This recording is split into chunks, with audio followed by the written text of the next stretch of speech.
Nuestra lectura bíblica de esta tarde es una selección de textos de Isaías capítulo 40. Así que vamos a leer esta porción de la palabra, que es una selección exprofeso de algunos versículos, y lo haremos alternadamente. Entonces se revelará la gloria del Señor y la verá toda la humanidad. El Señor mismo lo ha dicho. Una voz dice, proclama. ¿Y qué voy a proclamar? Respondo yo, que todo mortal es como la hierba y toda su gloria como la flor del campo. La hierba se seca y la flor se marchita, porque el aliento del Señor sopla sobre ellas. Sin duda, el pueblo es hierba. La hierba se seca y la flor se marchita, pero la palabra de nuestro Dios permanece para siempre. Miren, el Señor omnipotente llega con poder y con su brazo gobierna. Su galardón lo acompaña, su recompensa lo precede. Como un pastor que cuida a su rebaño, recoge los corderos en sus brazos, los lleva junto a su pecho y guía con cuidado a las recién paridas. ¿Con quién compararán a Dios? ¿Con qué imagen lo representarán? ¿Acaso no lo sabían ustedes? ¿No se habían enterado? ¿No se les dijo desde el principio? ¿No lo entendieron desde la fundación del mundo? ¿Con quién entonces me compararán ustedes? ¿Quién es igual a mí? Dice el Santo. ¿Por qué murmuras, Jacob? ¿Por qué refunfuñas, Israel? Mi camino está escondido del Señor. Mi Dios ignora mi derecho. ¿Acaso no lo sabes? ¿Acaso no te has enterado? El Señor es el Dios eterno, creador de los confines de la tierra. No se cansa ni se fatiga y su inteligencia es insondable. Él fortalece al cansado y acrecienta las fuerzas del débil. Aún los jóvenes se cansan, se fatigan y los muchachos tropiezan y caen. Pero los que confían en el Señor renovarán sus fuerzas, volarán como las águilas, correrán y no se fatigarán, caminarán y no se cansarán. Amén. Amén. Gracias a Dios, amados hermanos. Hoy es el momento para concluir nuestra reflexión en esta porción de Isaías capítulo 40, que ha sido el objeto de nuestra atención durante los domingos del mes de octubre. Hoy estaríamos concluyendo este tiempo de reflexión en esta porción. Pero al llegar a este momento, en este punto de Isaías 40, mi interés en compartir con ustedes radica fundamentalmente en insistir en lo que Isaías nos ha dicho con tanta puntualidad, con tanta claridad. Una vez más, hoy en la porción que hemos leído, Isaías nos está diciendo que no nos confundamos, que no tengamos duda de ir a la palabra. Lo único que prevalecerá al final es la palabra de Dios. Todo lo demás se terminará. El hombre es como la hierba, se seca, finalmente al día siguiente no amanece. Todo el que es nacido de mujer tiene un límite, sus días están contados desde el momento de nacer. Lo único que permanece es la palabra de Dios. Esa fue la gran verdad, el hallazgo de los reformadores, solo la palabra. Y de ella derivaron las demás que fueron columnas de la reforma religiosa del siglo XVI. Solo la gracia, solo la fe, solo Dios glorioso, solo Cristo. Así que estamos centrados y enfocados en la pregunta de Isaías: ¿con quién compararán a Dios? Somos hombres, no somos dioses. La palabra deja muy en claro quién es Dios y quién es el hombre. Nosotros no somos Dios. Amados hermanos, por siglos la construcción de templos, de edificios, quiero referirme a esto, por siglos la cristiandad construyó catedrales enormes, templos que expresaban la manera majestuosa de Dios, el carácter de Dios, buscaban la manera de ser una revelación. Uno podía entrar en estas majestuosas edificaciones y quedar impactado solamente de ver lo que estaba alrededor de nuestros ojos y preguntarnos, ¿cómo pudo haber sido construido esto? Era una manera de decir cómo los hombres percibimos a Dios. El 15 de noviembre de 1940, el corazón de Inglaterra fue sacudido por el bombardeo de uno de los lugares más espectaculares e impresionantes. Quedó en ruinas la Catedral de Coventry, una ciudad cercana a unas 2 horas de Londres. Era la Segunda Guerra Mundial. Así que quienes vivían tratando de impedir que la invasión de la guerra llegara hasta ellos, vieron el corazón de su fe sacudido con esta que todavía en ruinas permanece hasta hoy erigida en pie. El 15 de abril de 2019, estamos hablando de este año, el año pasado apenas, el mundo entero quedó impactado con las imágenes del instante mismo en que estaba incendiándose, en vivo, en directo desde París, el instante mismo en que estaba incendiándose la Catedral de Notre Dame. El imponente templo más emblemático de Francia era consumido por fuego accidental. Así nos tocó atestiguar cómo los trozos de madera quemada quedaron esparcidos. Y apenas el 18 de octubre de este año, hace unos días, trozos, leños incendiados quedaron uno sobre de otro en el templo de San Francisco de Borja, el templo de la Asunción, otro templo más en la ciudad de Chile, la capital chilena, Santiago. Fueron saqueados, fueron incendiados por manifestantes que violentamente los invadieron. Al cabo de los siglos, las guerras, la violencia y la devastación han terminado de demostrarnos la verdad devastadora que Jesús dijo frente al templo de Jerusalén, el templo que fue reconstruido. No quedará de esto piedra sobre piedra que no sea derribada. Así es como podemos concluir que los templos finalmente no son una expresión de la gloria de Dios, de la manera en que lo es la creación misma que Dios usó como una revelación general que nos dice que ahí está Dios. En realidad, los templos también son, incluyendo esta idea de comunicar algo. Los templos son una exaltación de la grandeza humana, de la capacidad, de la habilidad del hombre, del ingenio humano para crear y construir algo que finalmente sigue siendo frágil y vulnerable. Aún el más majestuoso de los templos terminará en ruinas.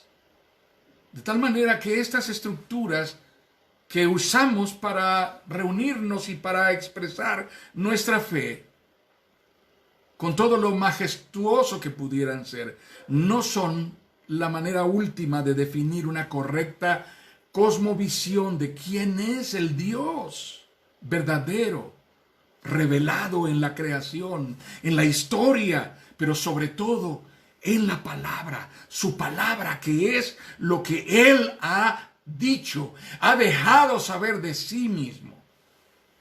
Así que volveremos a preguntarnos, ¿con quién compararán a Dios? Un buen punto de inicio puede ser preguntarnos al final de cuentas, ¿quién fue creado por quién? ¿Dios fue creado por el hombre o el hombre fue creado por Dios? No nos equivoquemos, nada ha sido obra de la casualidad, ni el accidente geológico o natural o de lo que pudiéramos explicar como la accidentada colisión inexplicable de células que sin ser identificadas dieron como resultado una mezcla de aminoácidos, triglicéridos, glucósidos. Finalmente es lo que hoy desconcertantemente conocemos como la vida, lo que somos nosotros. ¿Puede esta explicación realmente satisfacernos? De la misma manera en que necesitamos fe para creer que Dios es el autor de todo, se necesita bastante fe para creer que esto otro es la verdad y no aquello. Intentemos poner todo esto y esperemos ver el resultado en un laboratorio de qué tanto funciona realmente. Al final de cuentas, lo que podemos reconocer es que hemos interpretado las cosas religiosamente, pero equivocadamente, de manera invertida. Oramos para darle instrucciones a Dios de cómo hacer las cosas cuando decimos creer en Él. Asumimos que es Dios quien tiene que hacer lo imposible para satisfacernos y dejarnos contentos a nosotros. Vivimos con esta filosofía autogratificante en la cual Dios parece estar obligado a tenernos satisfechos y contentos todo el tiempo. Religiosamente cantamos de manera que en lo que decimos estamos expresando que es Dios quien vive para nosotros y no nosotros para Dios. Así que tenemos que analizar esto. Todo trastorno del verdadero y más genuino y puro sentido bíblico y escritural de lo que es Dios es finalmente una corrupción de la verdad. Todo trastorno del verdadero, más genuino y puro sentido bíblico y escritural de lo que Dios es y de lo que Dios hace, solo es y terminará siendo y conduciéndonos a una distorsión blasfema, herética y falsa del Dios verdadero. Así que no sirve como definición de Dios. Típicamente, tradicionalmente han existido dos interpretaciones dominantes que podemos reconocer acerca de Dios en medio de un universo de conclusiones autogeneradas y totalmente ajenas a la verdad de Dios. La primera de estas parece ser muy religiosa, muy estricta en preservarla como una doctrina válida. Esa primera representa el extremo que quedó retratado en la religión de los contemporáneos de nuestro Señor Jesucristo. Fueron hombres de profundas convicciones intelectuales y conceptuales. Lograron sostener un sistema de pensamiento y conducta social que predominó y se caracterizaba por el legalismo y el ritualismo frío e impersonal. De esta cosmovisión se nos presenta a Dios como el gran referente del orden inviolable y de la absoluta legalidad. Este no es un Dios relacional, no es un Dios cercano, no es un Dios personal. Es un Dios impersonal al que puede acceder el hombre desde su condición rota, maldita, solamente cumpliendo con ritos, penitencias y ofrendas. Es como una especie de transacción. Al no ser un Dios relacional y personal, el hombre no puede acercarse a Él tal y como el hombre es. Esta es una realidad. Este es un Dios que no tiene la capacidad, ni la voluntad, ni la intención de perdonar y reconciliar a la criatura condenada con el juez indulgente dispuesto a perdonarlo. Entonces construimos un sistema religioso legalista y hermético que se especializa en la censura y en la condenación. Jesús dijo de los fariseos: ustedes recorren el cielo y la tierra, el mundo entero para conseguir un solo prosélito, y cuando lo tienen finalmente lo convierten en 7 veces más hijo del infierno de lo que era antes. Qué tremendo mensaje de Jesús, amados hermanos. Es una realidad, tenemos que reconocerlo, es una realidad. Existe esta cosmovisión de Dios. Todavía hasta nuestro tiempo lo podemos oír y percibir en muchos entornos religiosos. El otro extremo es un extremo opuesto totalmente. es una religiosidad antropocéntrica. Es una espiritualidad fundada en el emocionalismo y animismo que gratifican los sentidos del hombre. Es la piedra angular de esta cosmovisión religiosa, la experiencia autogratificante, la celebración eufórica que exalta mi capacidad de sentir y de expresar, la intensidad del sentimiento que ebulle poderosamente a borbotones al ritmo de las percusiones y los gritos de júbilo.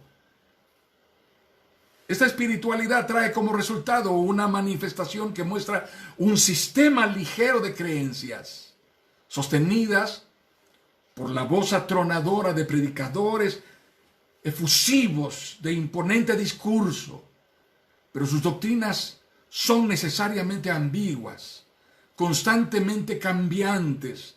No es extraño que provocan más incertidumbres que convicciones profundas y grandes fortalezas.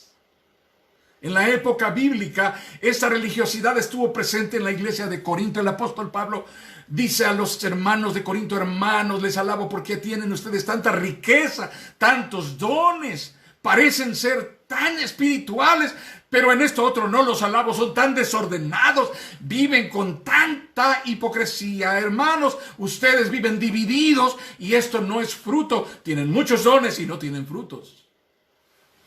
Esa religiosidad está imposibilitada para acceder a una verdadera y profunda transformación del hombre que necesita a Dios, porque no vive ni se comunica con la realidad. Es enajenante. Al enfatizar la experiencia estática y la exacerbación de los sentidos, su tendencia raya en la enajenación, la evasión de la realidad. Interesantemente, esto es lo que la hace magnéticamente atrayente. Esto es lo que la hace magnéticamente y determinantemente atractiva. Termina distanciándola radicalmente de la necesidad de redención que el hombre caído e interiormente roto experimenta al estar separado de Dios, porque lo único en lo que se enfoca es en la circunstancia momentánea, en el instante, en la realidad presente. Estar aquí es tan excitante, tan adictivo y tan lúdico, tan seductor y tan cautivante, pero termina siendo finalmente estéril. Ambas expresiones están presentes hoy y contienden para hacernos cautivos de estas inclinaciones que terminan no siendo un reflejo claro, puntual y preciso del Dios revelado en la palabra y climáticamente manifestado en la encarnación de Jesucristo, su Hijo. Preguntémonos, ¿cuál es quizá la imagen más influyente en la percepción que tenemos de Dios? ¿Está en esta religiosidad legalista, ritualista? ¿O está en esta religiosidad efusiva, intensa, emocional? Aún teniendo esa respuesta, estamos en el riesgo extremo de no estar frente al verdadero Dios revelado. La medida de la interpretación y discernimiento de quién es Dios no es basada en mi capacidad de comprensión, ni en mi capacidad de experimentar, ni siquiera en mi capacidad para apegarme a un sistema legalista, tampoco para apegarme a lo que logro sentir, experimentar cuando oro. No es ni será jamás lo que todos los que están alrededor digan de Él, los que discursan. Es única y exclusivamente el Dios que está revelado en su palabra. Es el Dios de la Biblia, el Dios del poder soberano. Es exclusivamente allí en donde Él se ha dejado ver y quiere ser conocido. La teología que está fundada en la tradición, la ideología de moda, la corriente renovadora de los viejos y arcaicos conceptos desempolvados o de la novedosa forma de comprender algo intenso, algo que define a Dios emocionalmente, no nos ayudarán. Tampoco lo hace de ninguna manera lo que yo experimente, perciba, sienta, sueñe, visualice, anhele. Nada de eso tiene la capacidad de revelarme quién es verdaderamente Dios. El anhelo humano por conocer a Dios tiene que acampar establecerse, domiciliarse de manera sedentaria en la palabra que Dios nos deja saber como revelación de quién es Él, lo que Dios ha dicho acerca de quién es Él, de cómo es Él, qué es lo que Él hizo, está haciendo y hará. Preguntémonos cuál es, sin ninguna duda o titubeo, la imagen más poderosa en la Biblia, la imagen más evidente que podemos percibir y encontrar en la palabra respecto a Dios. Hemos leído en Isaías 40, 10 y 11, si el Señor soberano viene, sí, viene, con poder, y reinará con brazo poderoso. Eso parece hablarnos de un juez implacable, alguien que trae un poder atronador que hará devastación total. Pero miren lo que dice después. Sí, el Señor soberano viene con poder y reinará con brazo poderoso. Miren, Él trae consigo su recompensa. Alimentará a su rebaño como un pastor. Llevará en sus brazos los corderos y los mantendrá cerca de su corazón. Guiará con delicadeza a las ovejas con crías, a las ovejas recién paridas. ¿En qué radica, amados hermanos, nuestro privilegio? Aquel privilegio del cual le hablamos al mundo, del cual testificamos ante el mundo, diciendo que creemos en Dios, que creer en Dios ha transformado nuestras vidas. ¿En qué radica nuestro privilegio? La única cosa de la cual podríamos estar verdadera y absolutamente seguros a partir de todo lo que está escrito y revelado por Dios mismo en su palabra, es que no es nuestro plan, no es nuestro proyecto de vida, no nació de nosotros, está por encima de nuestra voluntad. Fuimos escogidos desde antes de que comenzara todo. Él lo hizo para glorificarse en esa forma de trato de bendición para con aquellos que Él escogió con amor, y no termina ahí, porque nada lo hará desistir, porque todo lo que Él es y todo lo que Él ha hecho se cumplirá sin pestañear. Lo que ha dicho se cumplirá y sin que una sola letra quede sin cumplimiento puntual. Ese es el Dios glorioso, soberano e inmutable de todos los conceptos de la teología reformada. Es el Dios glorioso que además es nuestro Dios, el que adoramos, el que honramos, cuyo nombre decimos con temor y temblor, el que glorificamos y en quien nos gozamos y celebramos de poder llamar Padre, Señor y Salvador. Hay tres características que descubren esta imagen dominante en las Escrituras, tres características bíblicas. La primera de ellas, Dios está cerca de nosotros y está cerca de nosotros en una actitud providente y protectora. Dios está cerca de nosotros permanentemente en una actitud providente y protectora. Esta es la primera idea de la Escritura a lo largo de toda la Biblia, desde que tú comienzas a leer hasta que tú terminas de leer. Esta es una idea dominante del Dios de las Escrituras. La segunda idea dominante es ser vulnerables. Tú y yo, ser vulnerables ante Dios es algo que no nos atemoriza, porque no nos pone en desventaja delante de Él. Ser vulnerables ante Dios nos hace objeto de su fidelidad, de su misericordia. El poder de Dios se exalta en nuestra debilidad. Tú y yo podemos ser débiles ante Dios y seremos bendecidos al buscarle. Número 1, Dios está cerca de nosotros en una actitud providente y protectora. Número 2, ser vulnerables ante Dios no es algo que deba atemorizarnos para buscarle. No nos pone en desventaja ante Él. Número 3, la providencia y la protección de Dios sobre nosotros, sin importar la gravedad de nuestra circunstancia va más allá de toda contingencia momentánea, de cualquier circunstancia temporal, supera toda adversidad presente, porque la fidelidad, la providencia y la protección de Dios están determinadas por los siglos de los siglos para la eternidad. Dios no está jugando. Lo que Dios determinó hacer no es un simulacro, no es un ensayo. Dios está determinado a consumar su redención en aquellos a los cuales llama hijos amados, por medio de Jesucristo, su Hijo. 3 verdades. Dios está cerca de nosotros en una actitud providente y protectora. Es la constante en su revelación. Número 2, ser vulnerables ante Dios es algo que no nos atemoriza, porque no nos pone en desventaja frente a Él.